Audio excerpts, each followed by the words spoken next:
The narcissistic neighbor humiliated the elderly woman and had no idea what would happen next. Sometimes just one person is enough to disrupt the silence of an entire lifetime. A story that seems so ordinary at first glance can suddenly take a turn no one expects. If you think respect for old age is a given, then be sure to stay until the end, because this story shows how quickly dignity can be trampled on and how surprisingly it can be reclaimed. Helga Müller was 74 years old and lived in a small town in Bavaria. Her life was simple, but filled with small joys. Every morning, she opened the windows of her old but well-kept apartment, breathed in the scent of roses from her garden, and heard the church bells in the center of town. Helga was a woman who had learned to be happy with what little she had. She didn't need luxuries, long journeys, or noisy gatherings. For her, happiness lay in the rhythm of the seasons, in the colors of her garden, and in the brief conversations with the neighbors she had known for years. Many in the neighborhood respected Helga. Some knew that she had once been a teacher, patient and intelligent, but Helga rarely talked about it. She wasn't the kind of woman who wanted to be the center of attention. Her place was on the periphery, and she was content with that. But it was precisely people like Helga, reserved, friendly, quiet, who sometimes unwittingly attract those who want to disrupt their peace. It was a warm spring afternoon when Helga noticed that the vacant apartment in the building next door had new residents. She heard voices, saw furniture being carried in, and didn't think much of it. New neighbors meant new faces in the neighborhood, perhaps even new conversations across the fence. But she had no idea that this new neighbor would change her life, and not for the better. The woman introduced herself as Karin Schneider. At first glance, she appeared confident, well-groomed, and full of energy. But behind her radiant smile lay a tone as sharp as a knife. From the very first encounter, Helga felt a stab in her heart. Karin didn't speak like someone seeking friendly conversation, but rather like someone who immediately placed herself above others. She looked Helga up and down, as if she wanted to assess every detail. "Oh, you live here too?" Karin had said back then, with an undertone that sounded more like a statement than a warm greeting. "For a long time. You can tell by the house." Helga smiled uncertainly, nodded, and tried to ignore the remark. She was used to remaining polite, even when others weren't. But something gnawed deep inside her. It was that feeling you get when someone doesn't see you as a human being, but as an object to be judged. Over the next few days, Helga noticed that Karin kept making little comments. She talked about the old shutters, which supposedly needed replacing. She remarked on Helga's clothes, which seemed a little old-fashioned. And she never missed an opportunity to make Helga feel inferior. What began as harmless words quickly felt like stabs to the heart for Helga. It wasn't what was said, but the way it was said. Condescending, derogatory, and disrespectful. Helga was used to many things in life, but for someone to belittle her so much in her own home, in her own neighborhood, was new. Still, she remained silent. She thought it was better to avoid the conflict. She didn't want an argument with her new neighbor. But what Helga didn't know, silence was exactly what Karin needed to exert her power. Because narcissists don't seek friendships, they seek victims. And this is exactly where our story begins. What began as the quiet life of an elderly woman gradually transformed into a web of humiliation and silent struggles. But what Karin didn't realize was that Helga wasn't as defenseless as she thought. Stay tuned, because you'll soon find out how small remarks turn into open humiliations, and how Helga eventually has to decide whether to remain silent or to strike back. When a new person moves into a quiet neighborhood, most neighbors hope for a breath of fresh air, a chat over the garden fence, or perhaps a new face at the village festival. But sometimes a single move brings not community, but unrest. That's what happened to Karin Schneider, Helga Müller's new neighbor. Karin was a woman in her mid-50s whose presence no one could miss. Her clothes were expensive, her hair immaculately styled, her gait confident and almost theatrical. During the first few days, the residents noticed that she spoke quickly, laughed loudly, and repeatedly casually mentioned all the things she could afford. Her sentences were interspersed with remarks about trips to Italy, her son's new car, or the expensive kitchen she was having installed. At first, the people in the neighborhood thought this was just normal bragging.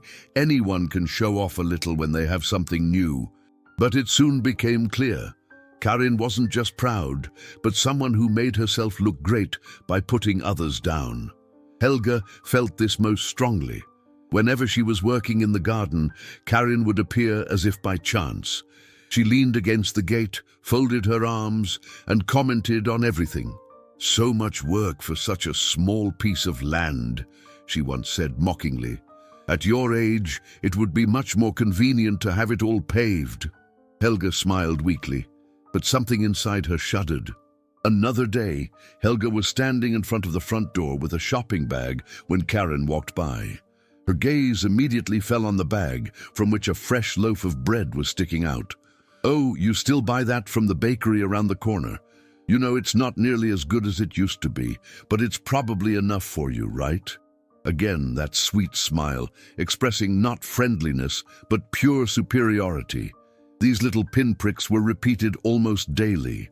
Sometimes they were direct remarks, sometimes subtle hints, but they always had the same effect. Helga felt small, insignificant, like an old woman long past her prime. The bitter part was, many neighbors heard Karin's comments, sometimes even laughing uncertainly along instead of supporting Helga. Karin had a way of packaging her words in such a way that they seemed like harmless jokes. Anyone who objected could quickly be portrayed as humorless or sensitive.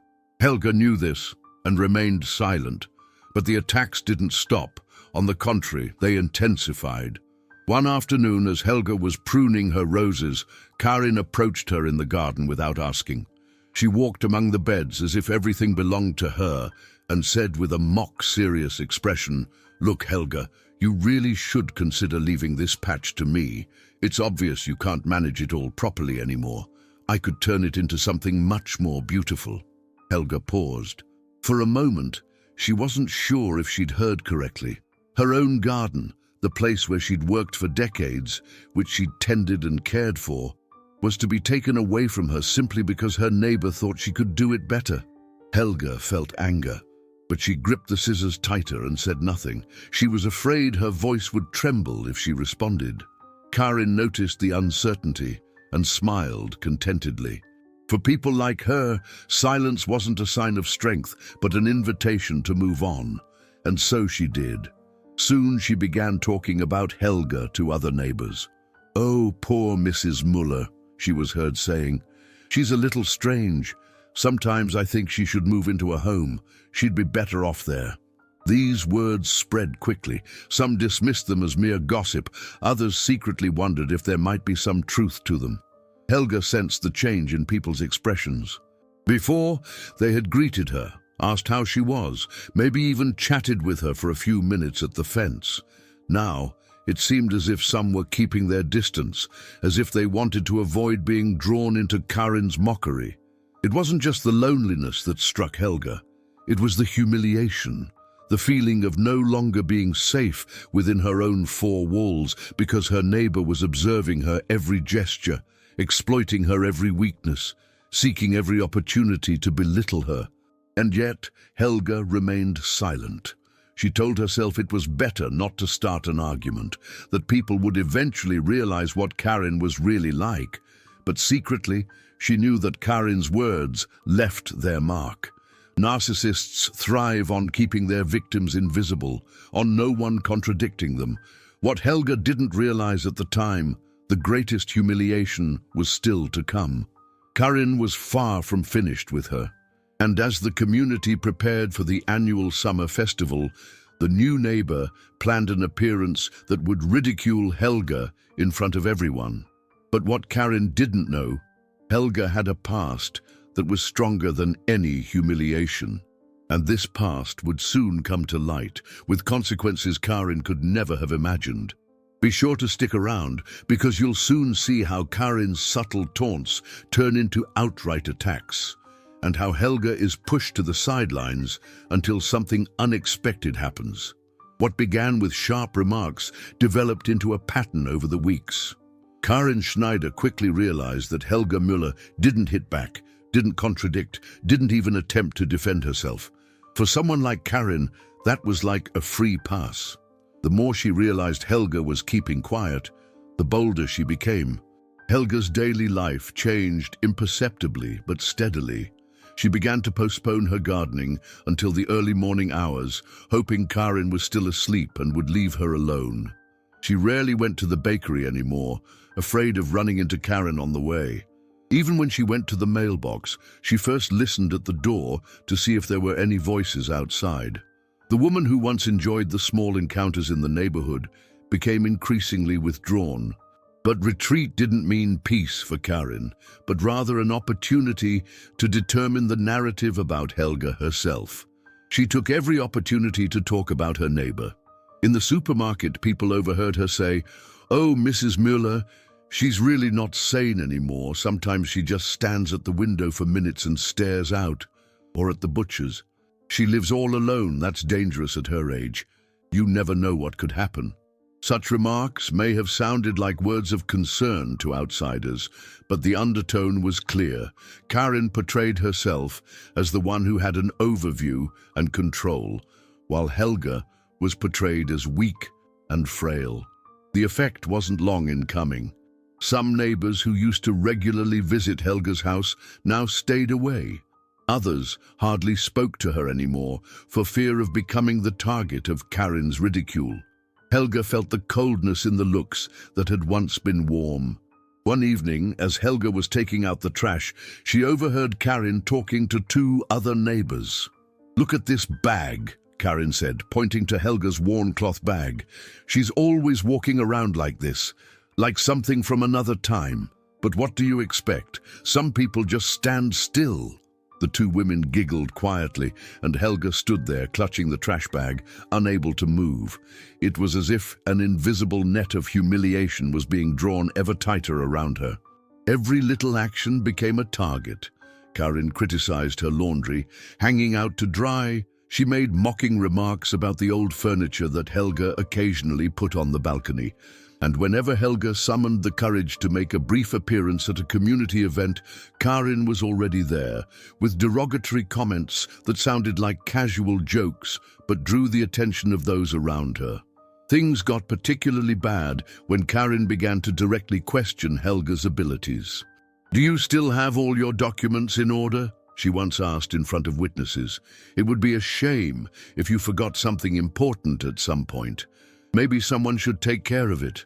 It wasn't just a barb. It was a blatant insinuation that Helga was no longer capable of taking care of herself. These words hit Helga hard. She knew that mistrust of older people could quickly grow.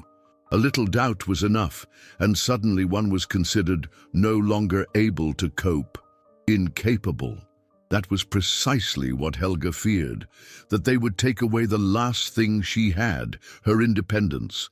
The humiliations culminated in a scene Helga would never forget. It was the first Saturday in July when the neighborhood met in the village square to plan the summer festival. Helga had considered not going, but she wanted to show that she was still part of the community. With hesitant steps, she approached the square, where many people were already gathered. She had barely joined a small group when Karin's voice rang out. "Ah, Mrs. Müller, how nice to have you here," she called out loudly so everyone could hear. "I was worried you'd even be able to get out of the house on your own." A few people laughed uncertainly. Helga felt her face heat up, her hands shaking, but Karin persisted. "You know, I was thinking about this the other day. Maybe we should all consider together how we can make your life easier. I can see that a lot of things are getting too much for you." Her words were like poisoned honey, superficially helpful, but in truth, a blow to the heart. Helga stood there, unable to respond. She wanted to scream, wanted to say that she wasn't helpless, that she still made her own decisions, but the words stuck in her throat. She felt as if Karin had taken away her voice. The festival committee continued, conversations revolving around music and food, but for Helga, everything was blurry. She only heard the echo of Karin's words, which lingered in the minds of the others. Words that belittled her, sowed seeds of doubt, and pushed her out of the community. That evening, Helga went home and sat in her armchair by the window. She stared out into the dark garden for a long time. For the first time, she wondered if Karin was right. Was she really weak? Was she really a burden? These thoughts gnawed at her until tears welled up. But deep within her, beneath all the grief and shame, something else stirred. A quiet resistance, a reminder of who she once was. A woman who had taught, encouraged, and guided generations of children. A woman who had never shied away from challenges. Karin could hurt Helga, yes, she could make her feel small, but she couldn't take away what was deeply rooted within her, her dignity and her strength. Helga didn't know it yet, but that very inner strength would soon rise to the surface and change everything, because the summer festival, which Karin wanted to use to finally humiliate Helga, was to be the moment when the tide turned. Stay tuned, because you'll soon find out how a planned mockery turns into an unexpected awakening, and how an elderly woman finds the courage to stand up. The community's summer festival had been an integral part of life in the small Bavarian town for decades. For many, it was the highlight of the year. Music, dancing, food, conversation, a moment when everyone came together and celebrated the village community. Helga, too, had always appreciated this festival, although in recent years she had participated more as an observer from the sidelines than as an active participant. This year, however, everything was different. Helga had hesitated for a long time to even go. The memory of Karin's words at the planning meeting still nagged at her. She knew that Karin would use the party to humiliate her in front of everyone again. And yet, Helga felt a strange inner strength. Perhaps it was defiance. Perhaps also the last vestiges of pride. If I don't go today, she told herself, then I've lost. So, late in the afternoon, she made her way to the village square. She wore a simple but neat dress that she had owned for years. Her hair was carefully combed, and there was a calmness on her face that surprised even her. Deep down, she trembled, but she forced herself to walk straight. The square was packed with people. Children ran laughing between the tables, the men tended the grill, and the women set out cakes and salads. As soon as she stepped into the crowd, Helga felt the stares. Some nodded at her in a friendly manner, others looked away as if unsure how to react. And then the voice she knew so well sounded. "Oh, Mrs. Müller, there you are," Karin called out loudly, in that feigned warmth that always had a hint of mockery. "How wonderful that you made it. We were worried it would be too strenuous for you." A quiet laughter rippled through the crowd. Helga felt her heart beat faster. This was the moment she had been dreading, but this time she didn't want to remain silent. Before she could react, Karin pressed on.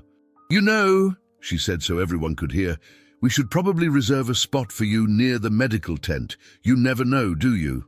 More laughter. Helga felt heat rising in her face, but then something happened that no one expected, least of all Karin. A woman stepped forward from the crowd.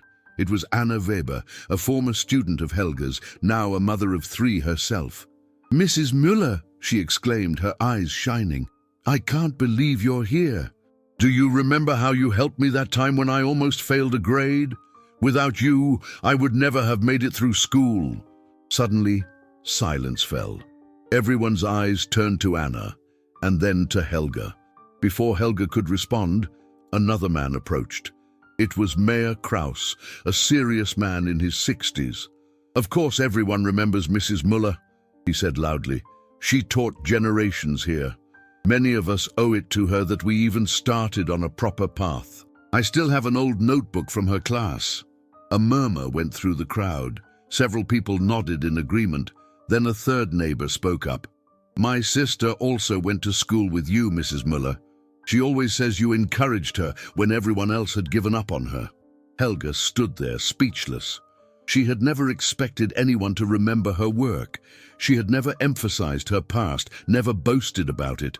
But now the memories returned, not only in her, but also in the minds of all the people she had once influenced. Karin tried to take control of the conversation again. "Oh, that's all very nice and nostalgic," she said with a sweet smile. "But that was a long time ago. Today is about how to cope when you're old." But the words fell flat. Suddenly, several voices spoke at once. "Old?" someone shouted. "Helga may be older, but she's not weak." "Exactly. She gave us all so much." "Who gives you the right to belittle her like that?" The mood shifted. Where there had just been laughter, there was now outrage, not at Helga, but at Karin. The neighbors moved closer to Helga, some even placing an encouraging hand on her shoulder. Helga felt a knot loosen inside her. For the first time in weeks, she was able to breathe deeply. She raised her head, looked around, and said firmly, "I don't need a special place. I'm here like everyone else, and I can take care of myself very well." It was a simple sentence, but it struck a chord, because in that moment, Helga was no longer the victim, no longer the silent target of Karin's ridicule. She was the teacher she had always been, clear, determined, and full of dignity.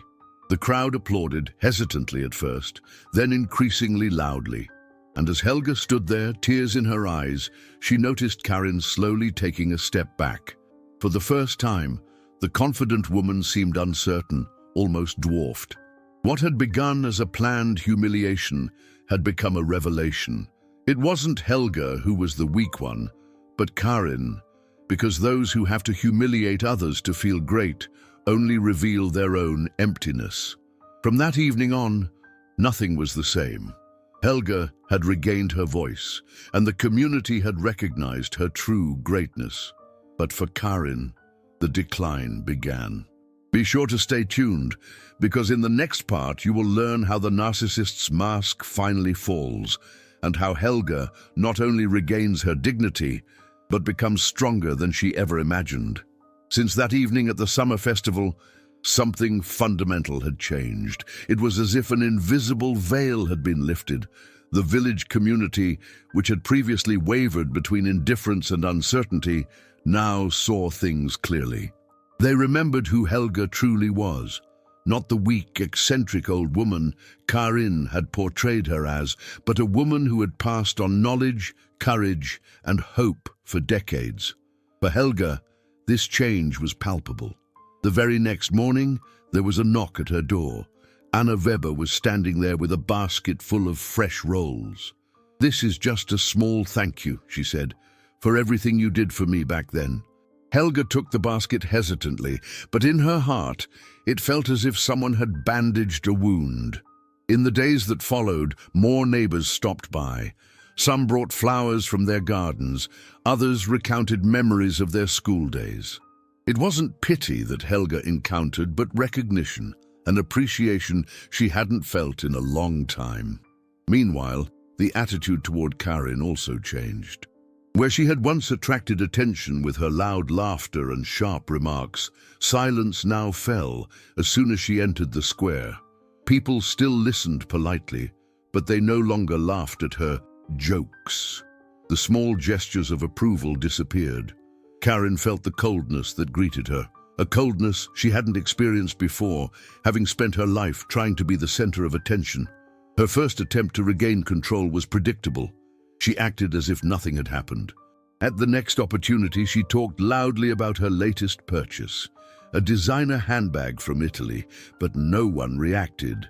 Then she tried to spread rumors about Helga, but this time people immediately contradicted her.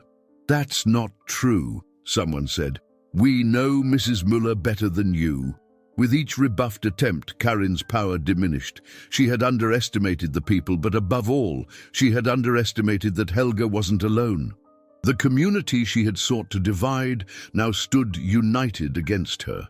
For Helga, it was a painful but also healing process. She realized that she herself had contributed to her situation through her silence. But she also recognized that her silence was born of fear, not weakness. Now that the truth had come to light, she could finally breathe freely again. One evening, as Helga was sitting in the garden, Mayor Kraus passed by. He sat down on the bench next to her and said, "Mrs.